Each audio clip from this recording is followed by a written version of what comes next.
ASN sekarang itu kan sering sekali dianggap tidak bekerja. ASN tuh cenderung santai misalnya Bu ya.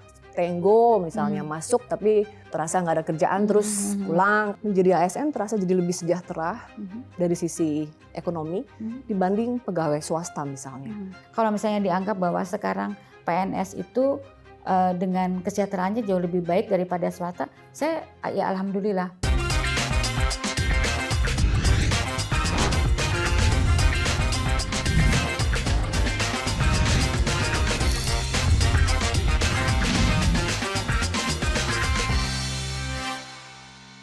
Menteri Pendayagunaan Aparatur Negara dan Reformasi Birokrasi, Ibu Rini Widiantini.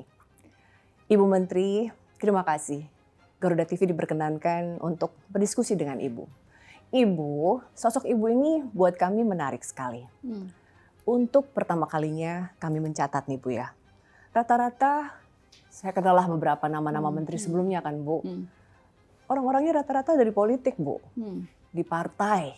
Ya kita sebutlah beberapa nama, partai A, partai B, partai C. Lalu sekarang ada Ibu Rini Widiantini yang menarik perhatian kami.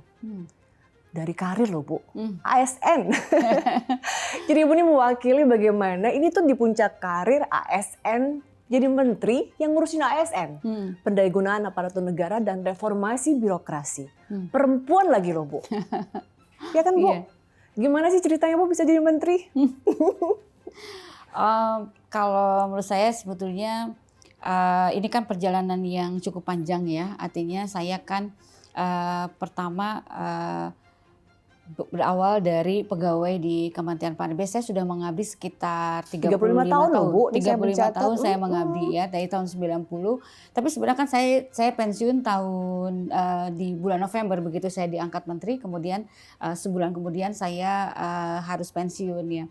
Dan itu adalah satu perjalanan panjang saya untuk berkarir. Jadi buat saya menjadi menteri itu bukan tujuan akhir sebetulnya.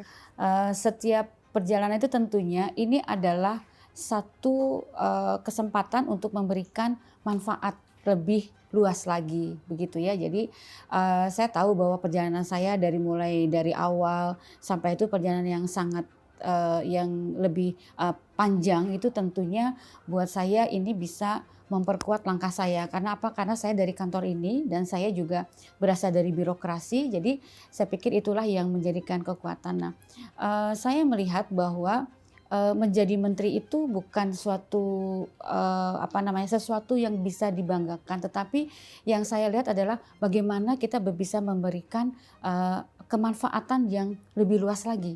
Gitu ya. Jadi dulu saya pikir ada berkarir saya memberikan manfaat hanya sampai eselon 1 yang memang ruang lingkupnya hanya di lingkungan kantor. Tapi begitu saya jadi menteri berarti saya tentunya diberikan amanah yang lebih luas lagi dengan tentu saja harus dengan tanggung jawab dengan hati begitu ya.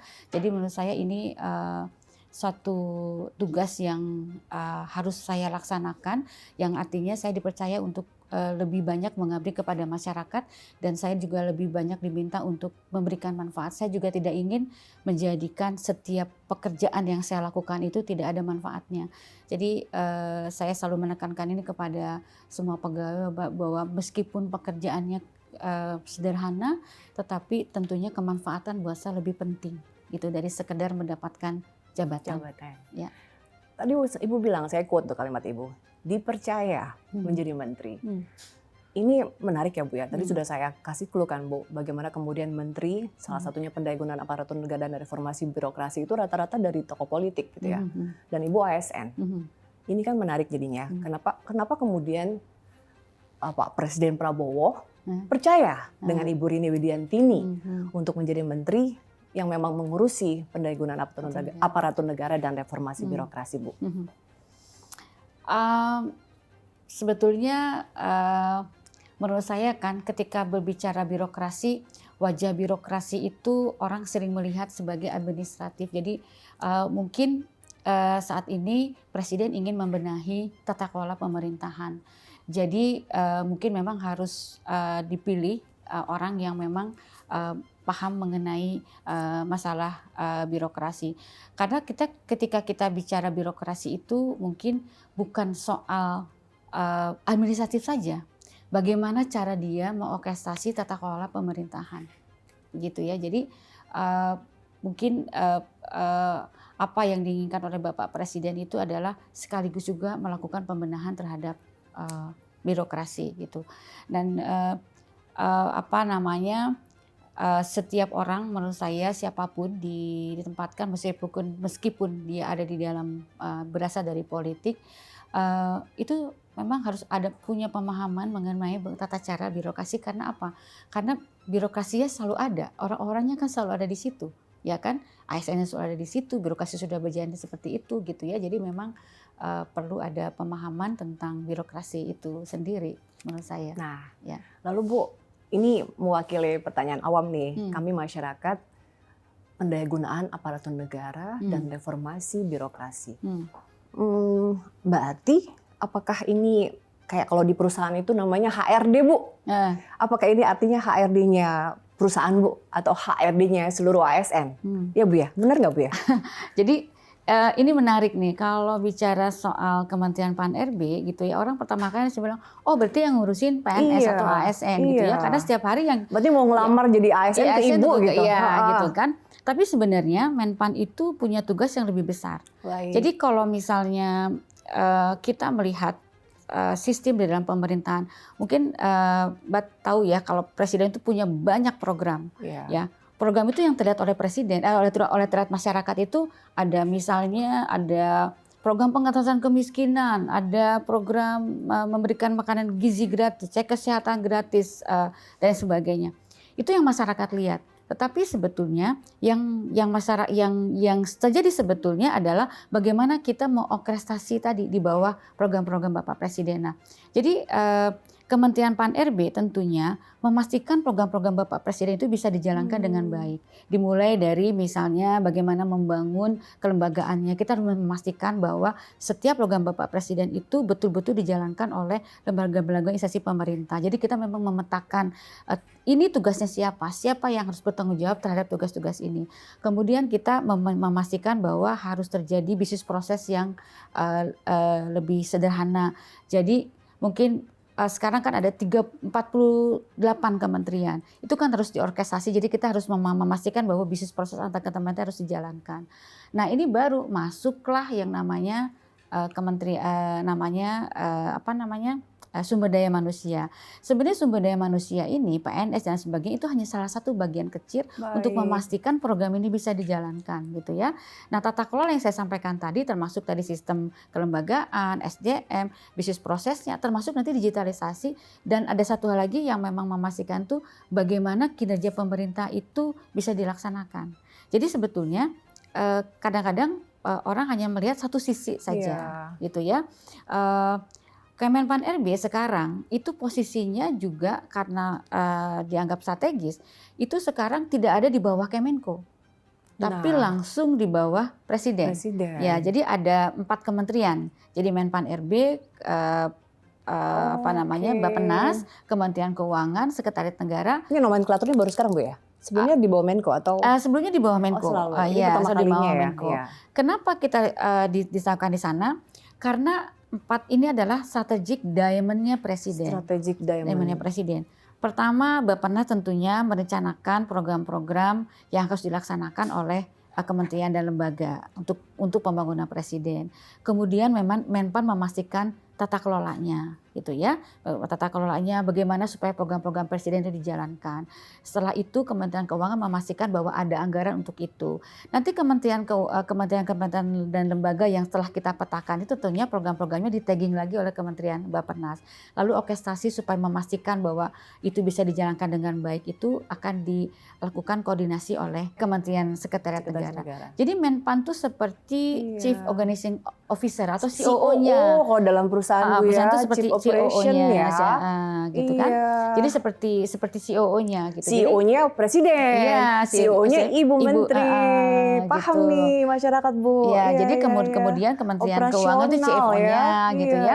Jadi memang itu harus diorkestrasi. supaya nanti semua kebijakan-kebijakan Bapak Presiden itu atau program-program Bapak Presiden itu betul-betul bisa terorkestrasi dengan baik. Nah itulah makanya sekarang keempat kementerian itu tidak berada di bawah kementerian koordinator. Karena kan kita tuh memang masuk ke semua sektor. Direct ya Bu ya. Gitu kan, masuk ke semua sektor. Jadi ada 7 Kemenko itu tentunya kita lah yang akan melakukan bagaimana setiap kementerian dan lembaga itu bisa bekerja gitu. Bu menarik ya, tadi Bu selalu beberapa kali kami mencatat Ibu bilang orkestrasi, ada 48 kementerian, Ibu tidak under Kemenko, Ibu direct, ini CEO yang direct to CEO yaitu Presiden kita. Orkestrasi ini kan Bu tidak mudah ya Bu, kebayanglah bagaimana masyarakat nih, saya nih lagi-lagi mewakili masyarakat Bu. Masyarakat tuh selalu menilai bahwa kementerian kita itu misalnya silo ya Bu, ya kan susah sekali rasanya untuk mengkoordinasikan masing-masing kementerian. Sementara Ibu tadi bilang menjalankan Asta Cita Presiden, program prioritas Presiden itu ya tadi harus diorkestrasi dengan semua kementerian biar berjalan dengan baik dan terwujud. Quick win-nya lah, program-program pemerintahnya misalnya tadi Ibu bilang makan bergizi gratis, sekolah rakyat, cek kesehatan gratis, MBG dan lain-lain. Ibu, bagi kami dong, triknya gimana sih biar orkestrasi itu berjalan dengan baik? Iya. Dan selama 10 bulan ini gimana Bu tantangannya? Jadi tentunya ini bukan hal yang gampang karena Presiden itu kan punya 5 program ya. Menurut saya beliau itu punya program-program yang sangat luar biasa. Jadi ingin memperbaiki kesejahteraan masyarakat. Beliau itu memulai kebijakan itu dari memberikan makanan gratis. Kemudian dia lanjutkan lagi dengan cek kesehatan keseluruhan masyarakat. Terus kemudian dia ini dilanjutkan lagi dengan sekolah rakyat untuk memutus mata rantai karena pendidikan bisa memutus mata rantai kemiskinan. Kemudian ada perbaikan ekonomi melalui koperasi desa yang terakhir itu untuk meningkatkan martabat masyarakat itu dengan membangun rumah. Ini tuh program yang semuanya sebetulnya saling berkait. Jadi Presiden Pentahelik ya Bu istilahnya. Program yang saling berkait. Iya. Saya mungkin bisa kasih contoh misalnya ketika sekolah rakyat. Sekolah rakyat itu Kementerian PAN-RB punya 2 tugas yang bahkan 3 ya yang harus kita lakukan. Pertama, kita memastikan bahwa ada lembaga-lembaga sekolah itu betul-betul dibentuk. Baik. Bisnis prosesnya seperti apa, di orkestrasi siapa sih saja yang terlibat dengan sekolah rakyat. Misalnya Kemensos sebagai leading sector, di dalamnya juga ada Menteri PPA, kemudian ada Kementerian Dikdasmen, seperti itu ya. Kemudian ada BGN gitu ya. Jadi kita membangun bisnis prosesnya siapa yang harus bekerja. Kita buat peta. Setelah itu kita bentuk sekolah rakyatnya. Sekolah rakyatnya dengan berbagai itu ya, ada yang sekolah dasar saja, SMP saja, ada yang terintegrasi. Kita buat spesifikasi kalau terintegrasi bagaimana struktur organisasinya. Setelah itu Kemenpan RB masuk ke dalam bagaimana mengisi orangnya. Gitu ya, jadi guru-guru untuk sekolah rakyat.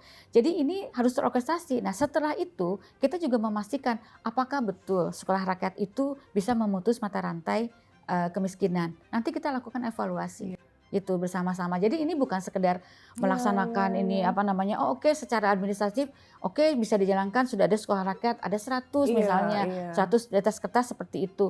Oh guru-gurunya sudah dilaksanakan sebanyak ada 2.000 guru-guru, dia sudah dites dulu terbaik.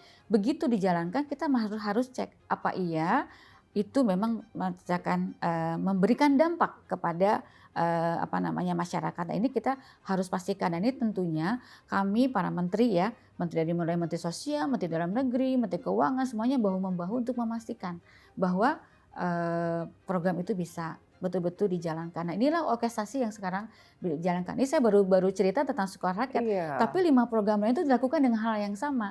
Makan gizi gratis pun kita buatkan juga bisnis prosesnya, memastikan bahwa setiap kementerian itu terlibat begitu sesuai dengan bidang tugasnya, dengan pengisian untuk orang-orang yang menangani gizi gitu ya. Jadi itu terus-menerus yang memang kita lakukan. Artinya Kemenpan RB itu tidak hanya terpaku kepada sumber daya manusia saja, tapi memang kita memastikan tata kelolanya itu betul-betul dijalankan gitu. Ya, jadi memang PR-nya banyak. Ini saya belum ngomong soal digitalisasi gitu kan. Jadi artinya tadi yang kita jalankan pun nanti karena ini baru-baru berjalan, nanti kita akan dorong itu nanti semua program-program Presiden bisa terdigitalisasi tata kelolanya.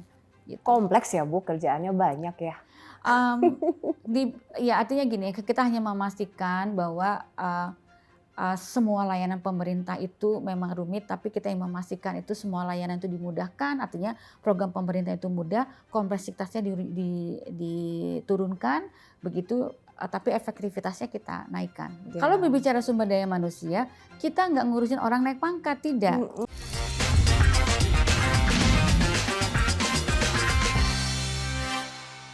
Karena Ibu adalah CEO-nya, lalu menteri-menteri adalah semacam kepala-kepala departemennya Bu ya, seperti itu ya kira-kira ya. Soal SDM tadi ya Bu ya, bagaimana artinya tim Ibu di PAN RB itu artinya memastikan bahwa tim yang bertugas, para ASN yang bertugas itu memang menjalankan sesuai dengan fungsinya masing-masing ya Bu, dan itu di bawah koordinasi dari PAN RB, seperti itu Bu ya?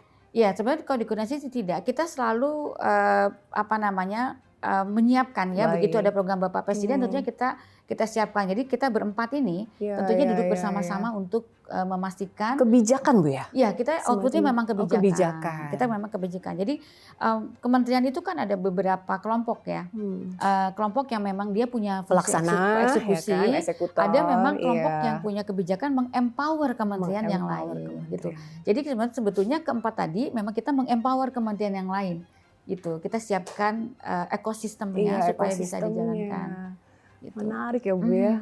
Tapi kan Kita sekarang jadi orang kebayang karena nih. Menpan hanya melihat sebagai Menpan itu PNS begitu ya, tapi ada tugas besar sebetulnya yang sekarang sedang kita jalankan. Gak apa-apa sih, kita memang harus diselesaikan, tapi ada tugas besar yang harus kita selesaikan, gitu secara bersamaan. Berarti Bu, ini pertanyaan awam lagi nih, masyarakat nanya lagi.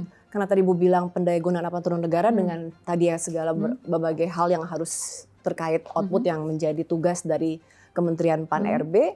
Berarti apakah kalau ASN tadi Bu bilang mengatur ASN juga di sini kan Bu? Misalnya rekrutmen, misalnya naik golongan. Ini nih lagi-lagi Bu pertanyaan awam. Apakah seperti itu juga Bu? Itu di PAN RB juga kah? Kalau PAN RB itu lebih PAN RB itu punya beberapa peran. Saya nggak bicara kewenangan karena kalau kita berkewenangan untuk kewenangan saya seorang orang itu punya authority. Saya lebih senang menggunakan peran. Jadi the role of government, the role dari kita tuh apa sih role-nya kita itu? Pertama, tentunya kita harus membangun grand design. Reformasi birokrasi nasional untuk memastikan secara makro institusi pemerintah itu betul-betul menyarankan reformasi birokrasi. Jadi Menpan itu berdiri di dua kaki. Dia sebagai instansi harus mereform jadi reform the reformers-nya. Yang kedua kita mengempower kementerian lembaga supaya melakukan reform. Karena dia kan harus mereform juga dong semua produk-produk dari kementerian lembaga dilaksanakan. Kemudian yang berikutnya kita juga memastikan bahwa ada reform bersifat tematik tadi, tematik yang arahannya Bapak Presiden tadi ya. Jadi tugasnya memang cukup banyak nih Kementerian PAN RB ini. Reform-reform tematik tadi pengentasan kemiskinan, ada hilirisasi dan lain sebagainya. Kemudian juga nanti kita akan bicara mengenai bagaimana membangun struktur organisasinya yang akan melaksanakan fungsi-fungsi pemerintahan. Dan kita memastikan bisnis prosesnya. Bisnis proses itu adalah bisnis proses antar kementerian dan lembaga atau pusat dan daerah, juga bisnis proses di dalam kementerian dan lembaga. Itu tugas keberapa tuh tadi itu? 3 ya. Berikutnya baru bicara nih yang Mbak tanyakan tadi, berbicara mengenai sumber daya manusia. Kalau berbicara sumber daya manusia, kita nggak ngurusin orang naik pangkat, tidak. Karena kita berbicaranya kebijakan. Berapa sih sebenarnya postur sumber daya manusia yang harus yang ada? Berapa sih formasi yang harus dilakukan? Jadi kita lebih banyak pada kebijakan formasinya. Dan nanti ada lembaga yang melaksanakan administrasinya, yaitu Badan Kepegawaian Negara. Jadi kebijakan-kebijakan kapan pensiun, tadi cerita ya. Kapan orang pada kompetensi apa yang dibutuhkan itu baru ke kami. Dan nanti kita akan Kemenpan itu punya ekosistemnya. Ekosistemnya itu terdiri dari Menpan RB, BKN, LAN, dan ANRI. BKN itu melakukan fungsi administrasi tadi untuk kebijakan manajemen ASN-nya, untuk administrasi kebijakan ASN-nya. Kemudian lembaga administrasi negara dia itu mempersiapkan untuk pengembangan kompetensi ASN. Ini kan tadi kan kita bicara ASN ya gitu ya. Kemudian ini kita ini berbicara ASN. Nah, Menpan itu tentunya memastikan terjadinya sistem merit, tapi yang melaksanakan pengawasan sistem merit nanti itu di BKN. Baik. Gitu ya. Nah, setelah kita lakukan pegawai itu baru setelah itu kita bicara bagaimana bisnis prosesnya. Bisnis proses tadi antar lembaga, internal lembaga. Nah, itu masuklah digitalisasi gitu ya. Nah, setelah itu baru kita memastikan lagi bagaimana sistem akuntabilitas kinerja pemerintahan supaya tadi pekerjaan-pekerjaan dari instansi pemerintah itu bisa program-program bisa dilaksanakan dengan baik karena ujungnya itu adalah pelayanan publik. Nah, kalau tadi fokusnya nanti ke SDMA, ya memang kita memang melaksanakan fungsi kebijakan di bidang sumber daya manusia aparatur ya.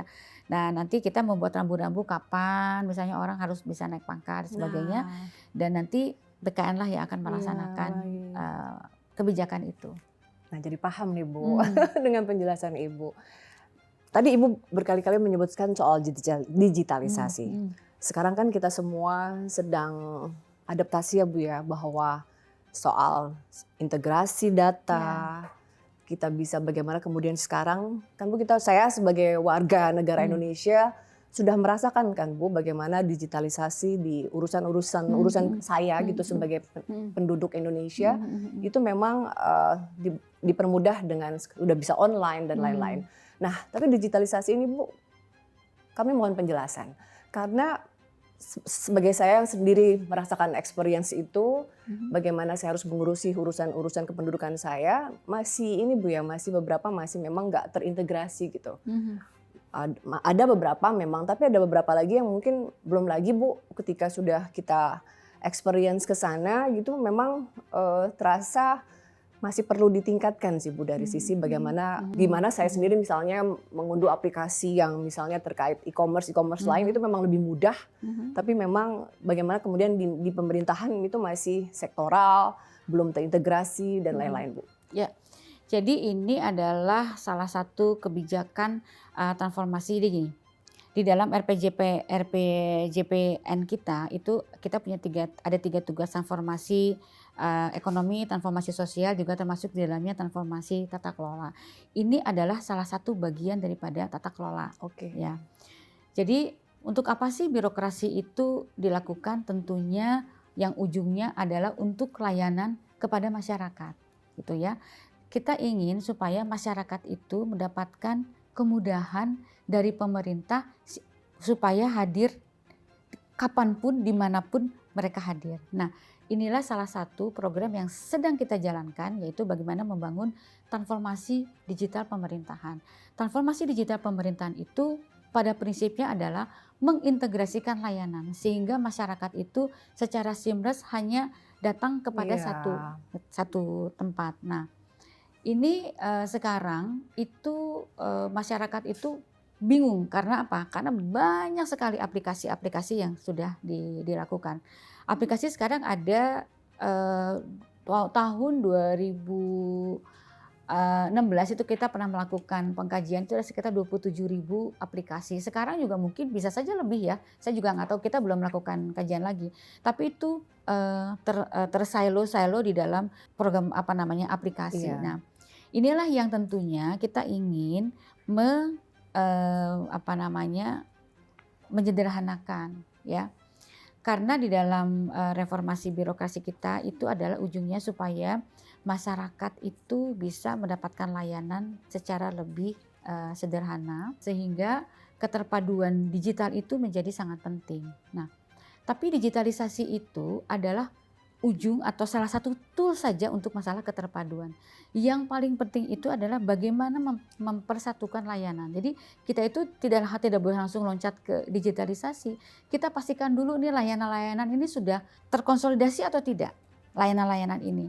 Kita ini kan sekarang banyak instansi pemerintah merasa bahwa saya akan Kementerian A, Kementerian B maupun Pemda itu masing-masing punya role ya, punya kewenangan untuk memberikan layanan, tapi semuanya tidak terintegrasi. Kemenpan RB sebetulnya sebelum saya lanjut ke ujungnya kepada digitalisasi, Kemenpan RB sejak tahun 2015 itu sudah memperkenalkan yang namanya mall pelayanan publik. Setiap mall pelayanan publik itu minimal itu ada 100 layanan. Dan sekarang itu ada 270 lebih lah, 275 mall pelayanan publik. Itu adalah cikal bakal dari kita layanan. Nah, nanti ke depannya, nanti layanan-layanan itu akan kita satukan. Nah sekarang pendekatan kepada layanan itu untuk disatukan itu adalah pendekatan kepada the journey of life. Jadi orang dari mulai lahir sampai meninggal itu akan mendapatkan layanan. Nah salah satu yang tadi Mbak katakan itu, nah itu sekarang kita sedang siapkan. Ini tidak akan bisa terjadi kalau kita tidak mengintegrasikan layanan secara terintegrasi. Jadi intinya bukan soal digitalisasinya, bukan soal aplikasinya, tapi apakah kita mau disatukan. Contohnya misalnya tentang KTP saja. KTP itu kan tentu saja bukan akan menjadi pintu masuk ya gitu ya. Ketika saya mau punya anak, saya tuh inginnya begitu itu langsung saya punya akta kelahiran gitu kan. Tapi kan ini kita ngurus KTP di satu tempat, kemudian ngurus kelahiran di satu tempat lagi begitu. Nah, kita ingin nanti layanan itu ada dalam satu kesatuan dari mulai lahir sampai dia meninggal, dia bikin KTP, kemudian membuat akta kelahiran, dia mau sekolah, dia mau usaha dan sebagainya, terus bisa kita lakukan. Nah ini tentunya kita harus membangun bisnis prosesnya yang lebih sederhana. Jadi yang harus diperbaiki itu adalah bagaimana pemerintah dengan pemerintah itu saling berintegrasi, gitu ya, harus terintegrasi. Nah kalau bisnis proses ini sudah kita sederhanakan, masuklah itu yang namanya digitalisasi. Sehingga masyarakat tidak kesulitan ketika dia akan mendapat layanan dari pemerintah. Ya memang sekarang masih silo-silo, kita masih berusaha, kita akan dorong kepada instansi pemerintah supaya mereka menyederhanakan layanan-layanan yang ada di masing-masing instansi pemerintah untuk kemudian mereka integrasikan. Satu instansi pemerintah tuh bisa lebih dari 10 layanan loh, ada loh. Makanya. Jadi kita mendorong mereka untuk mengintegrasikan, nanti pada suatu saat juga mereka terintegrasi dengan layanan yang secara nasional. Perjanjian fakta integritas artinya dia tidak boleh menyogok pegawainya yang memberikan layanan.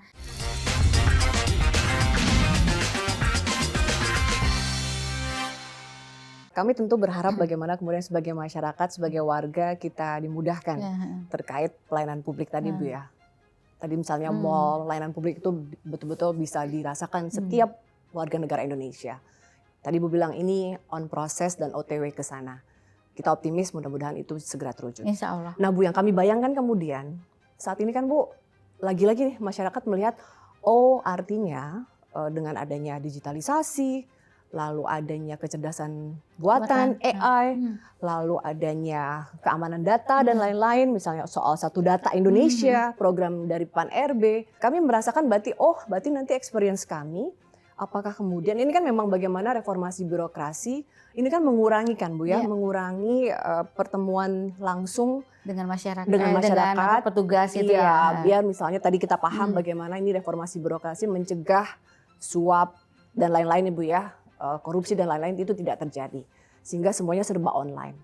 Nah, apakah kemudian Bu dengan semua yang tadi sedang kita siapkan, saya mencatat data ini ada 5,2 juta ASN dan kalau dibandingkan Bu ya dengan beberapa pelayanan yang kami rasakan, misalnya kayak sekarang misalnya parkir aja udah nggak ada lagi yang tugas tuh, nggak ada petugas parkir karena sudah semuanya dengan langsung dengan kartu. Banyak sekali hal-hal betul semuanya sudah cashless, artinya mengurangi tenaga kerja manusia. Nah, apakah kemudian Bu di ASN juga ini juga artinya akan juga berpengaruh pada jumlah ASN yang kita punya saat ini Bu? Kita tentunya ini kan harus dihitung dulu ya. Kita sekarang untuk 5 tahun ke depan kita sedang menyusun postur ASN ke depan seperti apa. Karena memang ke depan ini ada beberapa pekerjaan yang kita harus kurangi. Nah, tapi tentunya ini harus hati-hati ya. Kita kan tadi Mbak cerita mengenai masalah AI. Ini kalau karena gini, pada prinsipnya kan pekerjaan daripada pemerintah atau birokrasi itu adalah melayani masyarakat. Jadi seandainya pun kita menggunakan AI itu juga untuk dalam layanan kepada masyarakat. Saya sering menyampaikan kepada tim saya, hati-hati dengan AI. Kenapa? Karena kita nggak boleh FOMO nih, karena orang pakai AI gitu ada segala macam. Karena tentunya sebagai instansi pemerintah itu memberikan layanan itu tentunya harus ada empatinya. harus ada sentuhan kemanusiaannya. Jadi nggak cukup dengan AI gitu ya. Memang ada yang memang bisa langsung AI, tapi kita tentunya perlu memperhatikan penggunaan AI. Kenapa? Karena tentunya untuk percepatan pengambilan kebijakan, percepatan layanan kepada masyarakat. Nah, ASN yang saya siapkan tentunya saat ini kan di setiap instansi pemerintah itu sudah banyak instansi pemerintah sudah menggunakan digitalisasi dalam setiap proses pengambilan kebijakannya gitu ya. Dan kita selalu mendorong inovasi ini kepada instansi pemerintah supaya tadi penggunaan digital itu lebih masif. Tapi tentunya sekarang kan kita juga harus hati-hati ya penggunaan digital supaya mereka tadi tidak tumbuh lagi menjadi 27.000 lagi, tapi sebetulnya ASN sendiri sudah terbiasa dengan penggunaan digital. Di kantor saya ini kan sekarang udah paperless. Kita sudah saya dimanapun saya bisa melihat. Ini saya udah jarang lagi pakai, udah nggak ada lah pokoknya zamannya kita itu saya kira semua instansi pemerintah seperti itu. Nah, dan itu sudah kita persiapkan. Nah, dan ini program-program untuk ASN sendiri kompetensinya juga sudah kita siapkan. Jadi kami sudah meminta supaya lembaga administrasi negara juga mempersiapkan bagaimana talenta digital itu diberikan pengembangan kompetensi. Jadi tentunya pertama kita harus hati-hati di dalam menghitung berapa jumlah ASN yang posturnya seperti apa. Kedua, kita memastikan bahwa ASN itu juga yang sudah ada di dalam birokrasi sudah bisa mendapatkan kompetensi digital gitu ya. Kemudian yang berikutnya, kita juga terhadap AI itu kita juga perlu hati-hati terhadap pelindungan data. Data artinya kita ingin data terlindungi tapi layanan juga bisa lebih dimudahkan. Itu memang tentunya kita perlu ada penguatan peraturan juga, kemudian penguatan infrastruktur, tapi yang paling lebih lagi itu adalah bagaimana memastikan pemahaman yang terus-menerus kepada para ASN bagaimana penggunaan digitalisasi ini menjadi sangat penting. Reformasi birokrasi itu sama aja seperti revolusi mental, Bu ya. Betul. Bagaimana kemudian ASN kita itu sudah tadi yang Bu sampaikan lebih ke tadi ya, layanan publik itu tetap tadi ya ada emosi ya Bu ya. Harus ada emosi. Saya aja perhatiin beberapa layanan-layanan publik yang sifatnya bertemu langsung dengan masyarakat itu faktor humanismenya tinggi Bu. Iya.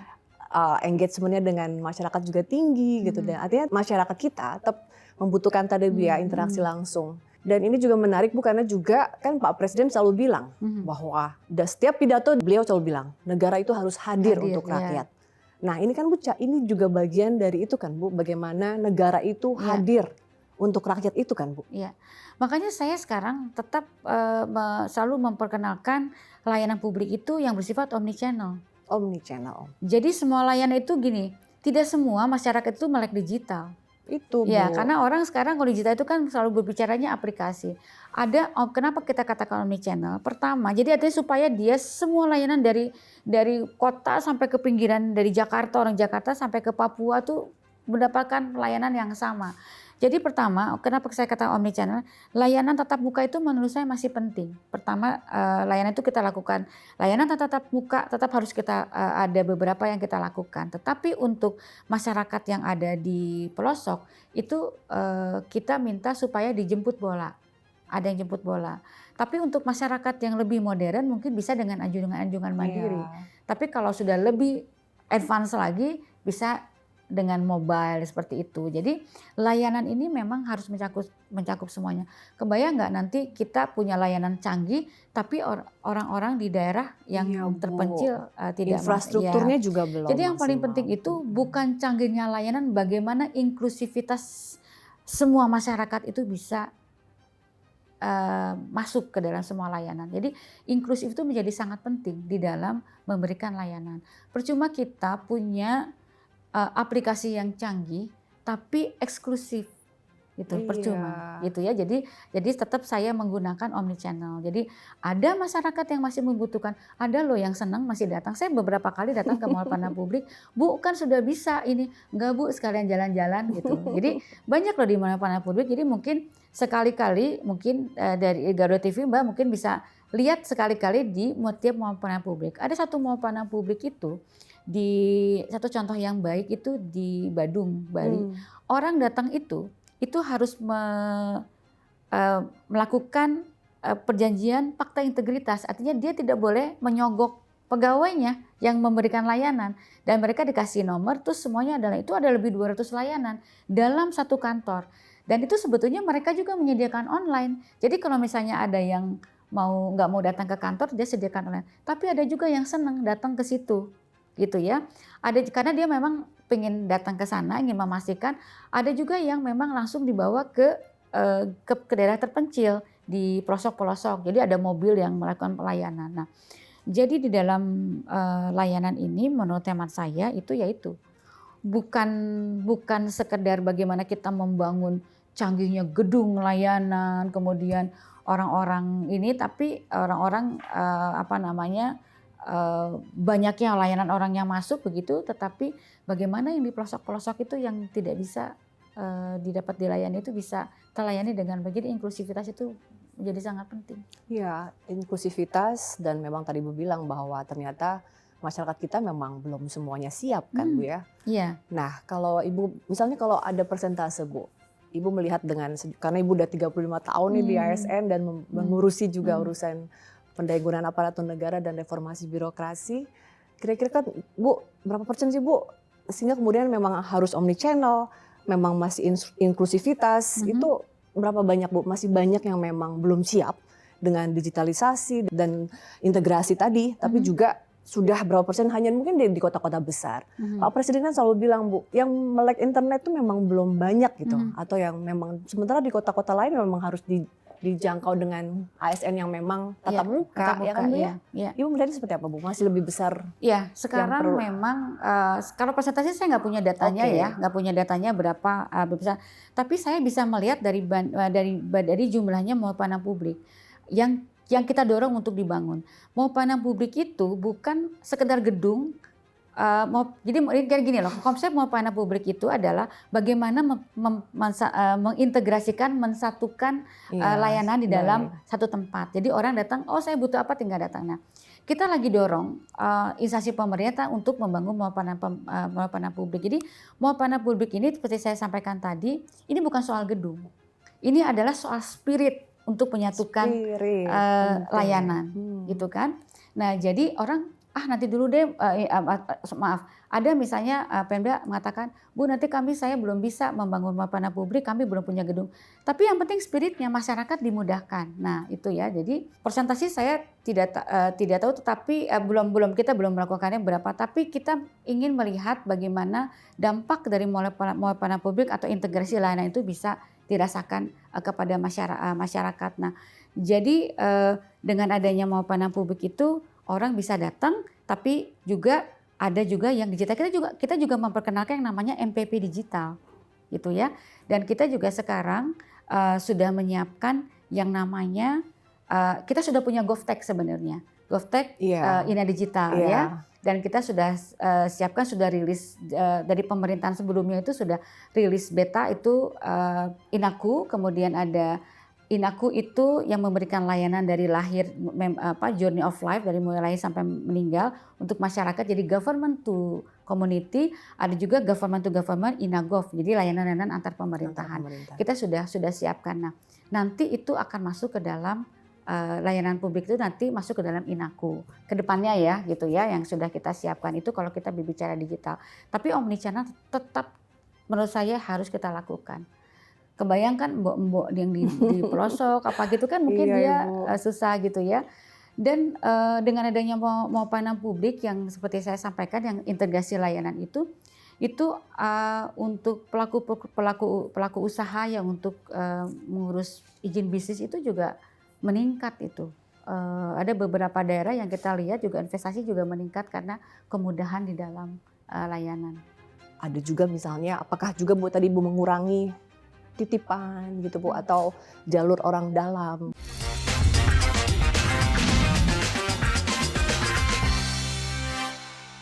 Yang menjadi menarik penjelasan Ibu tadi, bagaimana kemudian ya kita memang teman-teman kita ASN itu memang harus disiapkan kan Bu ya, dengan bagaimana harus melayani dengan beragam ya tipe masyarakat kita. Nah tapi yang tentunya yang kami harapkan sebagai masyarakat melihat ya tadi Bu, reformasi birokrasi terhadap ASN kita memang ya setiap waktu perlu ditingkatkan.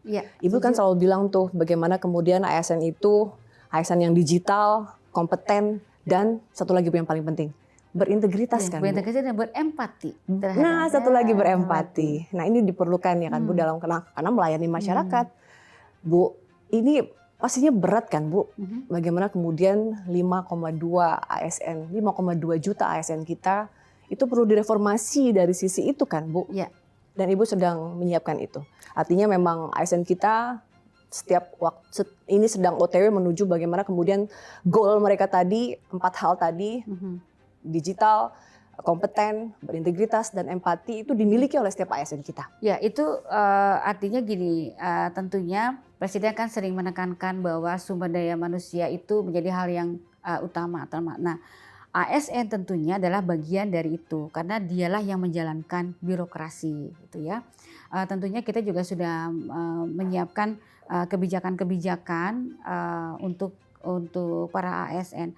Saya tuh kadang-kadang ASN sekarang itu kan sering sekali dianggap tidak bekerja gitu ya, tidak bekerja dengan baik. Tapi mungkin kita mesti melihat banyak sekali sebetulnya ASN itu berdedikasi dengan pola rekrutmen yang kita perbaiki. Jadi kita sudah memperbaiki pola rekrutmen ini. Khusus untuk PNS ya, kita pola untuk ASN ini kita rekrutmennya dengan menggunakan komputer assist test gitu. Jadi orang sangat-sangat terbuka, transparan. Orang bisa jadi para calon-calon ASN ini bisa melakukan tes gitu ya secara terbuka. Ini anak-anak ini ternyata sangat luar biasa sekali gitu ya. Jadi mereka itu sangat dedicated ya. Jadi ini saya kira dengan perbaikan sistem rekrutmen, kemudian juga kita mendorong sistem merit gitu ya. Tentunya saya berharap itu kita bisa mendapatkan ASN yang lebih berkualitas. Kita tahu ya Bu ya bagaimana kemudian ASN kita ini kan banyak orang memang masih mendambakan ya Bu ya untuk jadi ASN. Apalagi sekarang Bu. Kalau dulu misalnya saya, ini lagi-lagi penilaian saya Bu ya sebagai wartawan dan jurnalis. Dulu mungkin masih ada di mana kemudian menjadi pegawai swasta itu dianggap lebih sejahtera dibanding jadi ASN. Sekarang Bu mungkin dalam kondisi ekonomi sekarang yang sedang ya kita tahu bahwa ekonomi dunia tidak sedang kondisi baik-baik aja. Sekarang justru saya sebagai media Bu wartawan melihat bahwa menjadi ASN terasa jadi lebih sejahtera dari sisi ekonomi dibanding pegawai swasta misalnya. Masih banyak juga beberapa pihak kita yang iya tadi Bu ya rekrutmen ASN yang memang mungkin ada juga misalnya apakah juga Bu tadi Bu mengurangi titipan gitu Bu atau jalur orang dalam gitu-gitu itu direformasi juga kan Bu? Oh iya itu sih jadi sekarang itu sudah dengan sistem yang kita buat ya. Jadi kita betul-betul mengurangi, menghilangkan calo ya. Kebayang nggak kalau dulu orang tuh sampai banyak calo untuk menjadi ASN ya. Sekarang itu kalau orang menjadi itu hanya yang bisa menolong kan mereka sendiri. Bahkan kalau orang tes calon ASN itu tes itu begitu masuk ke dalam ruangan itu kiri kanan itu tidak bisa nggak tahu tuh sebelahnya itu soalnya seperti apa. Jadi once dia ikutan tes ASN itu sedemikian transparansinya itu kita buka di YouTube bisa ngelihat itu orang misalnya Rini Widianti ini nilainya berapa ini berapa sampai saya ngisi tuh naik turunnya tuh bisa kelihatan dan betul-betul sangat ketat dan tentunya ini adalah salah satu bagian kita betul-betul ingin memperbaiki birokrasi kita. Kalau rekrutmennya itu baik, maka kita akan menghasilkan sumber daya manusia yang baik. Kalau sumber daya manusianya baik, maka birokrasi kita juga akan menjadi lebih baik. Kalau birokrasi lebih baik, maka layanan kepada masyarakat akan lebih baik. Kalau layanan kepada masyarakat lebih baik, itu akan berpengaruh kepada kesejahteraan, ekonomi, dan lain sebagainya. Jadi saya berharap ini masyarakat juga memahami bahwa ASN yang ada bekerja di birokrat itu memang masuknya berdasarkan rekrutmen yang luar biasa. Ini para CPNS atau PNS-PNS yang ada di kantor-kantor kita itu betul-betul berdedikasi tinggi. Nah, itulah makanya kita tentunya ingin juga memperbaiki kesejahteraan para ASN. Terus-menerus kita tentunya akan ingin kita perbaiki ya. Misalnya bukan perbaikan untuk ASN itu bukan hanya masalah materi saja, tetapi bagaimana kita memastikan bahwa sistem karirnya kita pastikan dengan baik, kemudian kompetisinya juga dengan baik gitu ya. Penilaiannya juga kita perbaiki, sistem penilaian kita sederhanakan gitu ya. Kemudian nanti kesejahteraan juga kita perbaiki ya. Saya kalau misalnya dianggap bahwa sekarang PNS itu dengan kesejahteraannya jauh lebih baik daripada swasta, saya ya alhamdulillah. Tetapi tentunya ini harus dibarengi dengan tanggung jawab daripada ASN yang sejatinya adalah melayani masyarakat. Jadi kita ingin para ASN itu mengetahui bahwa kita itu adalah pelayan masyarakat dan kita itu harus bukan lagi masyarakat itu sebagai objek untuk mendapatkan lain, tetapi sebagai mitra. Jadi saya sih berharap para ASN dimanapun Bapak Ibu berada, kita harus melihat bahwa masyarakat itu adalah orang yang utama yang harus kita layani dan kita ajak mereka sebagai mitra untuk mendapatkan layan dari kita. Video yang mungkin menyebar di sosmed seperti itu Bu, itu Ibu nggak bisa hindari ya, itu masih terjadi Bu ya.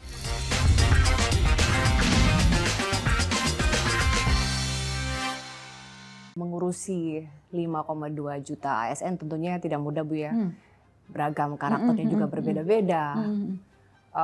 Tapi juga kami nih masyarakat masih juga misalnya kan apalagi sekarang tuh kan Bu ya, kamera-kamera warga tuh banyak sekali. Sosmed menyebar gitu. Masih ada juga misalnya kami menyaksikan video-video yang disebar masyarakat ASN tuh cenderung santai misalnya Bu ya. Tenggo misalnya masuk tapi terasa nggak ada kerjaan terus pulang kan kami masih menyaksikan ada video-video yang mungkin menyebar di sosmed seperti itu Bu. Itu Ibu nggak bisa hindari ya, itu masih terjadi Bu ya.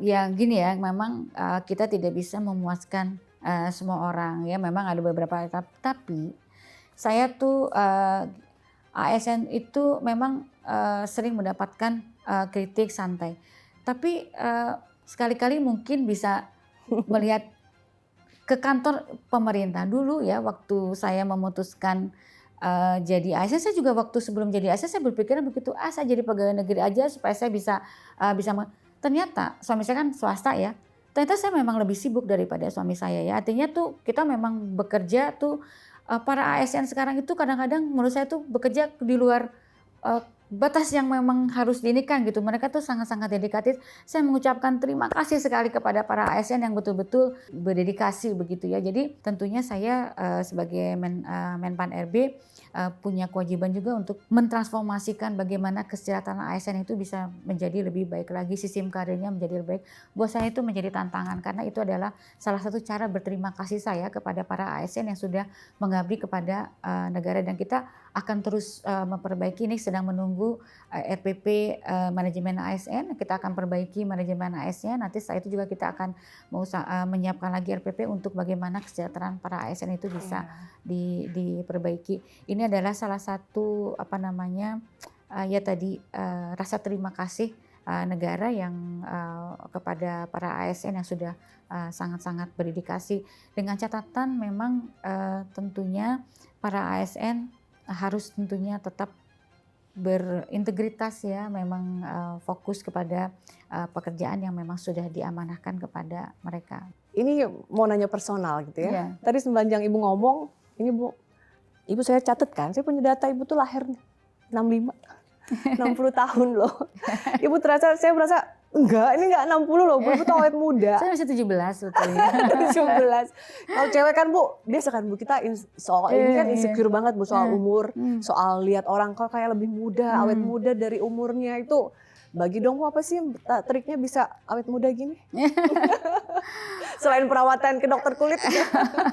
Kalau perawatan sebetulnya saya nggak punya waktu juga, nggak cukup Nah, waktu juga ya. Ibu Tapi Menteri. sebetulnya pertama ini bukan masalah retorika, tapi sebetulnya yang penting tuh ikhlas sih sebetulnya. Ikhlas. Eh, Inner beauty ini Bu ya. saya itu Jadi sebetulnya memang udah positif di ikhlas, dalamnya. tapi cuman saya niatkan yang apa yang saya lakukan karena untuk ibadah gitu. Tapi ini bukan maksudnya berretorika, tapi memang itu yang saya rasakan. Jadi ya sudah, kita bekerja dengan baik. Selain itu ya tentunya kita juga ya memang harus punya hobi sih sebenarnya, harus jangan bisa ngatur lah, harus bisa mengatur waktu begitu ya. Jadi supaya kita rileks sedikit lah gitu. Ya makanya bener Bu ya, beberapa tips bilang bahwa jangan overthinking, jangan negatif Bu ya, karena kalau negatif itu memancar, terasa jadi lebih tua gitu, bahkan lebih tua dari umur Bu ya. Jadi positive mind ya Bu ya. Ibu tadi bilang punya hobi fotografi Bu ya, dan masak. Saya juga hobi masak bersama nih. Oh ya? Suka makan, suka masak. Ibu juga senang fotografi, dan saya catat Ibu juga punya beberapa pameran foto. Ya Bu ya, senang fotografi itu bagian dari tapi me time ya Bu ya. Ini jadi healingnya ya. Itu refreshing banget. Saya dua sebetulnya yang bikin saya refreshing itu, tadi fotografi, yang kedua tadi benar masak gitu ya. Kayaknya releasing banget gitu ya. Jadi kadang-kadang baca buku gitu ya, kalau sama saya biasanya baca buku, tapi saya kalau weekend biasanya fotografi sih. Jadi tapi kalau pameran tuh kita punya komunitas, terus kemudian pameran bareng. Saya belum berani lah foto pameran sendiri, rasanya masih jauh lah gitu ya. Saya juga masih banyak belajar gitu. Berarti Bu, ini 60, Ibu apa Bu kira-kira goal Ibu yang ingin Ibu wujudkan ke depan? Apa yang ingin Ibu wujudkan dan itu belum terwujud?